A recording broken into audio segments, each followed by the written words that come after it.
Hello दोस्तों, good morning. कैसे हैं आप सब। पहले क्लास में फार्मूला के बारे में हमने डिस्कशन नहीं किया था, इसलिए आज मैं फार्मूला के टोटल एवरेज से जितने भी फार्मूले बनते हैं उस पर मैं आज डिस्कशन करना चाहता हूं। जैसे कि एवरेज को हिंदी में क्या बोलते हैं? औसत बोलते हैं। अब औसत का फार्मूला क्या होता है? औसत इक्वल टू सभी संख्याओं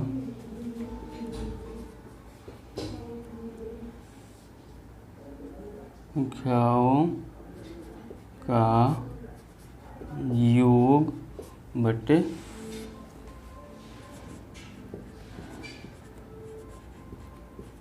संख्याओं की संख्या, ये होता है। अब और देखते हैं, यदि संख्याओं की संख्या हमें नहीं दिया हुआ है, यदि संख्याओं की संख्या निकालना है तो क्या कर सकते हैं? संख्याओं की संख्या इक्वल टू क्या हो जाएगा? सभी संख्याओं का योग बटे औसत। यही तो होगा। इसको यहाँ पे ले गए और इसको यहाँ पे लाए, और तो कुछ नहीं किया। 1 नंबर हो गया, 2 नंबर हो गया। अब मान के चलिए सभी संख्याओं का योग नहीं दिया हुआ है, तो उसके लिए क्या करेंगे देखते हैं। सभी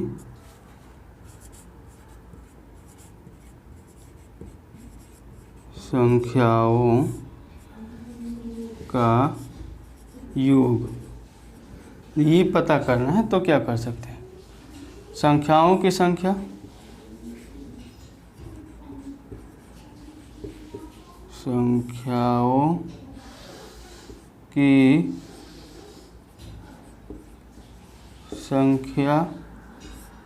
इंटू औसत, यही तो हो सकता है। ये 3 फार्मूला ड्राइव होकर आ गए। औसत इक्वल टू क्या होता है? सभी संख्याओं का योग बटे संख्याओं की संख्या। यदि संख्याओं की संख्या मालूम नहीं है तो कैसे कर सकते हैं? सभी संख्याओं का योग को यदि औसत से भाग दे देंगे तो सभी संख्याओं की संख्या निकल के आ जाएगा। यदि सभी संख्याओं का योग नहीं दिया हुआ है तो संख्याओं की संख्या इंटू औसत कर देंगे, सभी संख्याओं का योग निकल के आ जाएगा। अब हम बात करने जा रहे हैं, यदि कभी सम संख्या, कभी विषम संख्या, कभी प्राकृतिक संख्या दिया रहता है तो इसके बारे में भी बात करते हैं कि उसका कैसे निकाला जाए। यदि दिया हो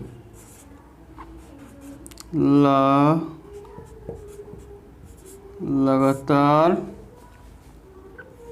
n तक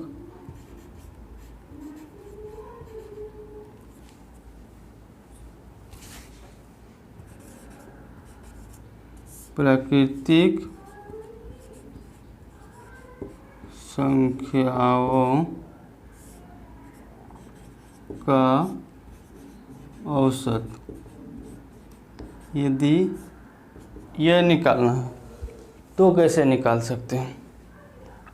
इसका फॉर्मूला होता है तो n+1/2। यदि लगातार n तक प्राकृतिक संख्याओं का औसत निकालना है तो हो जाएगा n+1/2। यदि यही हम बात करते हैं लगातार n तक प्राकृतिक संख्याओं का योग पूछ दे, वहीं पर लगातार n तक पे आपका नहीं दोस्तों, लगातार n तक प्राकृतिक संख्याओं का औसत औसत तो है ही, योग पूछ दे तो क्या कर सकते हैं? योग इक्वल टू क्या हो जाएगा? n bracket n plus 1/2, n bracket n plus 1/2। यहाँ पे क्या है? लगातार n तक प्राकृतिक संख्याओं का औसत है, और यहाँ क्या है? लगातार n तक प्राकृतिक संख्याओं का योग है। यदि योग पूछे तो n ब्रैकेट n प्लस 1/2, और यदि औसत पूछे तो n प्लस 1/2। यही फार्मूला का यूज करेंगे। यदि यहीं पर बात करें और क्या फार्मूला हो सकता है? लगातार n तक प्राकृतिक संख्याओं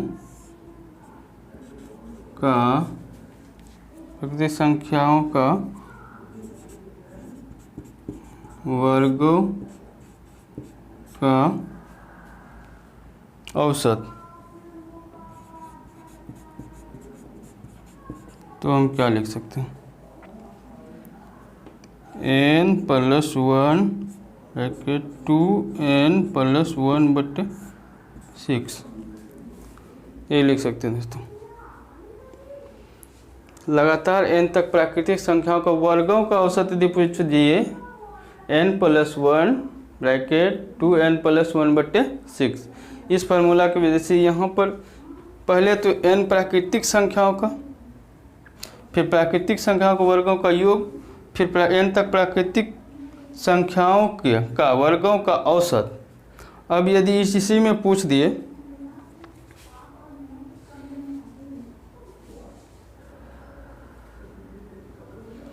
यहाँ पूछ दिया जाए, यदि लगातार n तक प्राकृतिक संख्या के वर्गों का औसत दिया हुआ है, यही पूछ दिए लगातार n तक प्राकृतिक संख्याओं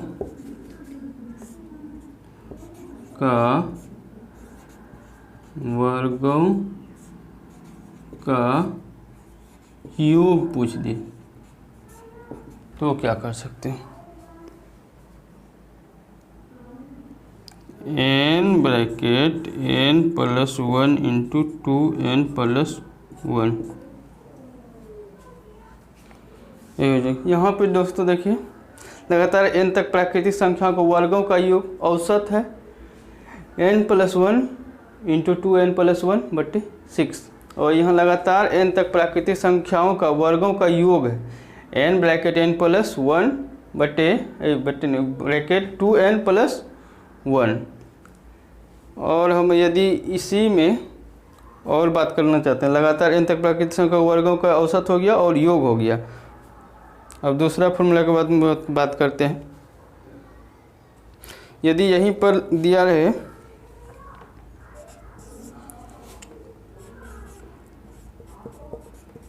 लगातार n तक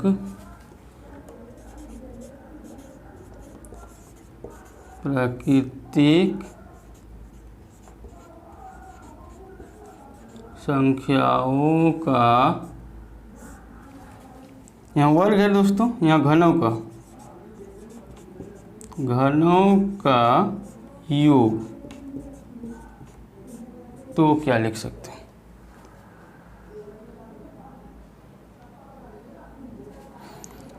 n bracket n plus 1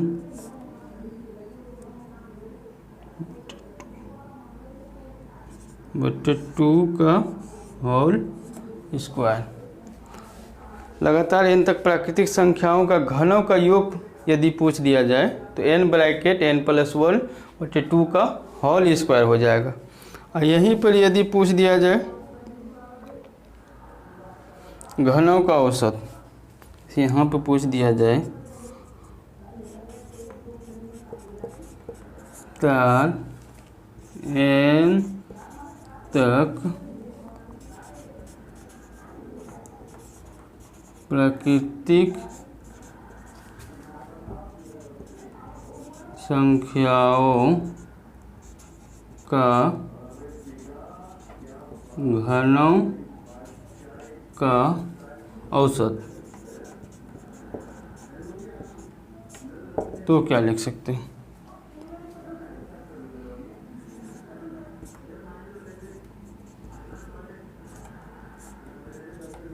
four.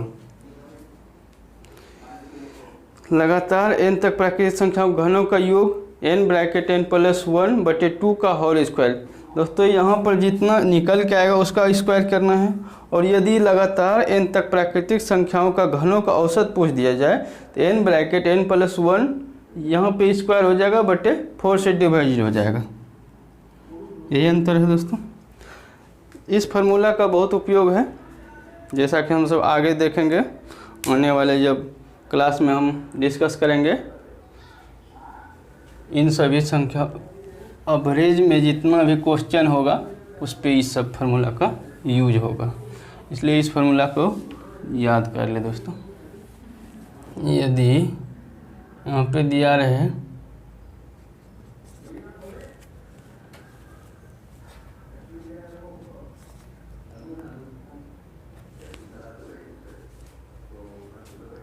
लगातार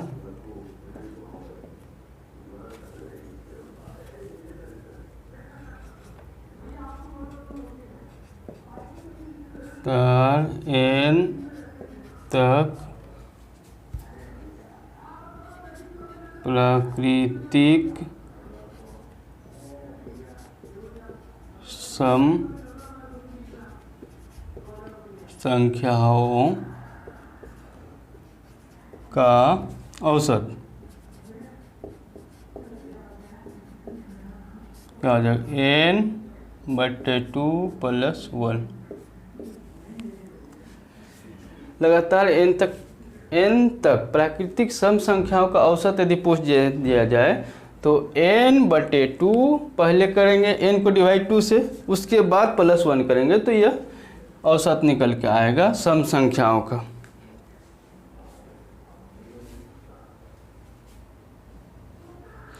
यदि इसी में पूछ दिया जाए प्रथम n प्राकृतिक सम संख्याओं का औसत,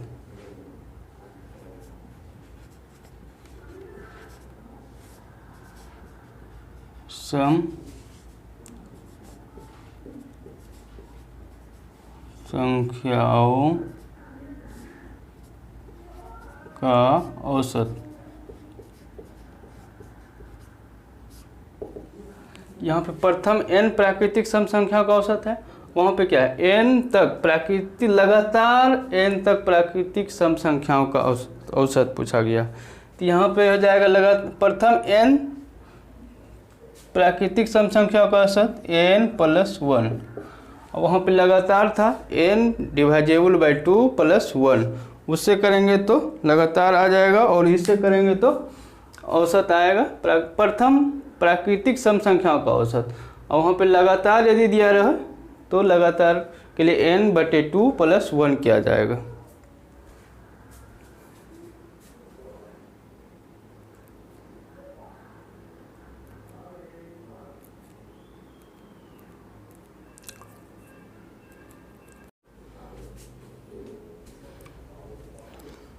और दोस्तों आगे के बारे में बात करते हैं कि यहाँ पे क्या है? लगातार n तक प्राकृतिक सम संख्याओं का औसत है। इसी तरह यदि हम बात करें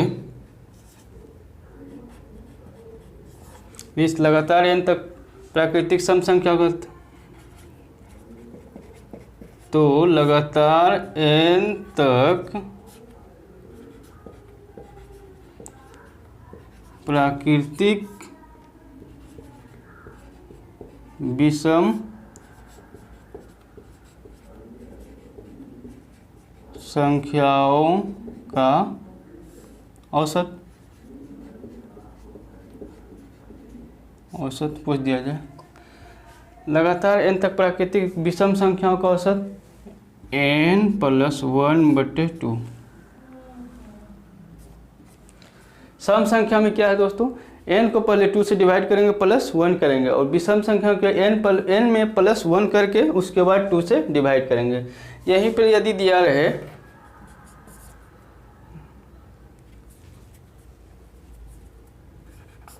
प्रथम n प्राकृतिक सम तो वहाँ दे दिए हैं, विषम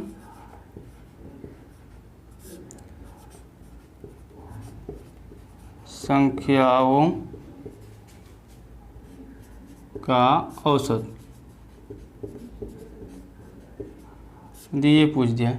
यहाँ पे n होगा दोस्तों, वहाँ पे n+1 था, यहाँ पे n होगा। अब जितना भी प्राकृतिक संख्या और सम संख्या और वर्ग था, इसके बारे में तो हम बात कर लिए। अब चलेंगे हम कुछ ट्रिक बेस्ड क्वेश्चन पर, जो कि एग्ज़ाम में बहुत शॉर्टकट मेथड से उपयोग करेंगे और उसका तुरंत रिजल्ट आएगा। दोस्तों हम आगे बात करते हैं इसी पे। यदि ए बी सी से लेकर m लगातार सम या विषम संख्याएं हो तो उसका औसत क्या निकालने के लिए क्या फार्मूला यूज करेंगे। यहाँ पे जैसे मान चलिए दिया हुआ है, यदि a b c m लगातार सम संख्या हो या विषम संख्या हो तो उसका औसत निकालना हो तो a+m/2 कर देंगे, उसका औसत निकल के आ जाएगा। अब एग्जांपल ले लेते हैं। मान के चलिए यहाँ सम लिए हुए हैं, विषम भी आप लेके कर सकते हैं। 12, 14, 16, 20 और 22 तक का औसत क्या है। तो औसत इक्वल टू a क्या है 12 और m लास्ट क्या है 22। तो 12 + 22 इक्वल टू 34 और बटे 2 इक्वल टू 17 आ गया। इसी तरह यदि हम देखते हैं कोई संख्या a के प्रथम n गुणजों का औसत। दोस्तों यदि कभी पूछ दिया जाता है पहाड़ा इतना तक गुणज मतलब क्या होता है, पहाड़ा 3 के इतना पहाड़ों का योग पूछे या औसत पूछ देता है। इसके लिए हम क्या कर सकते हैं, 3 के प्रथम 7 गुणजों का औसत फॉर्मूला पहले ये तो समझ लें। कोई संख्या a के प्रथम n गुणजों का औसत x y z, यहाँ कोई भी संख्या दे सकता है, उसका जितना गुणज पूछ देगा उसका औसत यदि निकालना है तो a ब्रैकेट a+n/2, यहाँ पे पहले ऊपर वाला का सोल्यूशन करें, उसके बाद 2 से डिवाइड करें। जैसे यहाँ पे पूछ दिया 3 के प्रथम 7 गुणजों का औसत क्या है, 3 ब्रैकेट 3 + 7/2 = 15। इसी तरह दोस्तों निकाल सकते हैं। अब हम आगे बात करते हैं दोस्तों कि यहाँ जैसे मान के चलिए आगे एक ट्रिक है। ए समूह का औसत उम्र m है, ए समूह का औसत उम्र m है और उसमें n व्यक्तियों के आने से औसत k से बढ़ जाता है, तो आने वाले व्यक्तियों का उम्र क्या है। इसके लिए फार्मूला होता है दोस्तों m × n + a+n × k। अब यहाँ पर ऐसे समझ में ना आएगा, इसलिए एग्जाम्पल हमने एक लिया है। किसी कक्षा के 20 छात्रों का औसत उम्र 12 वर्ष है। यदि वर्ग शिक्षक की उम्र भी शामिल कर लिया जाए तो औसत 13 वर्ष हो जाता है। शिक्षक का उम्र क्या है, जो आने वाले शिक्षक है उसका उम्र क्या है, इसको कैसे निकाल सकते हैं। इस फार्मूला पे रख के देखते हैं दोस्तों। m क्या है, m 20 छात्रों का औसत कितना है 12 × n क्या है, n व्यक्तियों के आने से आया कितना व्यक्ति, एक व्यक्ति, क्योंकि 12 वो 20 छात्र था और इस एक वर्ग शिक्षक को शामिल किया, आया कितना एक, उसका हम प्लस ए समूह का औसत उम्र, यहाँ 20 छात्रों का औसत उम्र है 20 ले लिए। n व्यक्तियों के आने से औसत आया कितना एक कर लिए, इंटू के से बढ़ जाता है। बढ़ा कितना दोस्तों, 12 वर्ष पहले था, अभी 13 वर्ष है, 1 वर्ष बढ़ा, 1 से मल्टीप्लाई कर दिए। अब देखते हैं 12 इंटू 1 12 प्लस 20 प्लस 1 21, 12 प्लस 21 33 वर्ष वर्ग शिक्षक का उम्र हो गया। यदि दोस्तों इस फार्मूला का यूज आप सब रट के करें तो अच्छा है, और नहीं तो इसको हम बेसिक मेथड से भी बता दे रहे हैं। हो सके एग्जाम में भूल जाएं इस फार्मूला को, तो आप बेसिक मेथड का यूज कर लें, इसलिए मैं बताना जा रहा हूँ। किसी कक्षा के 20 छात्रों का औसत उम्र क्या है? 20 छात्रों का औसत उम्र दिया हुआ है 12 वर्ष। 20 इंटू 12 = 240। यदि वर्ग शिक्षक की उम्र भी शामिल कर लिया जाए तो कितना हो गया? 13 वर्ष। तो नंबर ऑफ स्टूडेंट कितना हो गया, या पूरा संख्या कितना हो गया? 20 तो पहले था और एक वर्ग शिक्षक शामिल हो गया। 20 प्लस 1 इंटू 13, यही तो कर सकते हैं, क्योंकि एक वर्ष इधर बढ़ गया और एक उधर बढ़ गया। मल्टीपल कर देते हैं, 210 इंटू 63, इतना हो गया। अब इसको निकाल लेते हैं, 273 माइनस 240 = 33 वर्ष आ गया। जिन भाइयों को समझ में आए फिर से देख लें। किसी कक्षा के 20 छात्रों का औसत उम्र कितना है? 12 वर्ष है। यदि वर्ग शिक्षक की उम्र भी शामिल कर लिया जाए तो औसत उम्र 13 वर्ष हो जाता है। 13 वर्ष हो जाता है। तो शिक्षक का उम्र क्या है? देखिए 20 इंटू 12 निकल के आ गया, जो कि हम एवरेज का फार्मूला बताए थे उसके आधार पे।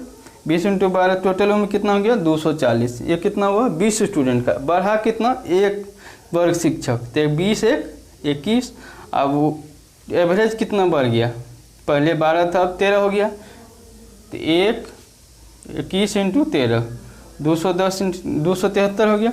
273 माइनस 240 किए तो 33 वर्ष निकल के आ गया। थैंक यू दोस्तों, आज का क्लास यहीं ख़त्म करता हूँ, और दूसरा जो क्लास होगा उसमें और अभी डिस्कस करेंगे। उसके बाद चलेंगे बेसिक मेथड या न्यूमेरिकल पे, जो कि एग्ज़ाम में पूछे गए सवाल से मैं डिस्कस करूँगा। उसमें टाइप वाइज होगा। अभी तो फार्मूला है और उसी पे कुछ ट्रिक बेस्ड क्वेश्चन करवा रहे हैं। आगे आने वाले क्लास में हम फार्मूला और उस पे इस फार्मूला का उपयोग जिस तरह होते जाएगा उस तरह हम बताते जाएंगे। टाइप वाइज क्वेश्चन डिस्कशन करेंगे।